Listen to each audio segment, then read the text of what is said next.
Hi Vinayaka Chavithi శుభాకాంక్షలు ఎన్నిసార్లు చెప్పాల్సి వస్తుంది, ఎందుకంటే నా ఆనందం అలాంటిది. మా చెల్లి పంపించిన ఒకసారి వీడియో చేశాను. ఈసారి ఏం జరిగిందంటే మా మావయ్య గారు పిల్లలతో వచ్చారు.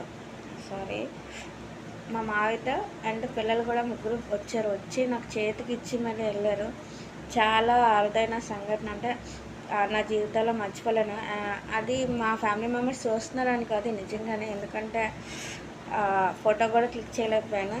ఇచ్చి రెండు చేతులతో ఇచ్చాను, నేను రెండు చేతులతో తీసుకోవాల్సి వచ్చింది. మా మామయ్య గారు ఫోన్ చేశారు.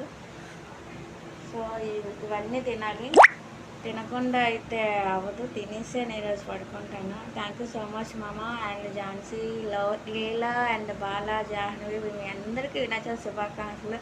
నెక్స్ట్ వినాయక చవితి ఇక్కడ కానీ జరిగి ఉంటే ఇంకా హ్యాపీగా ఫీల్ అవుతాను. బాయ్.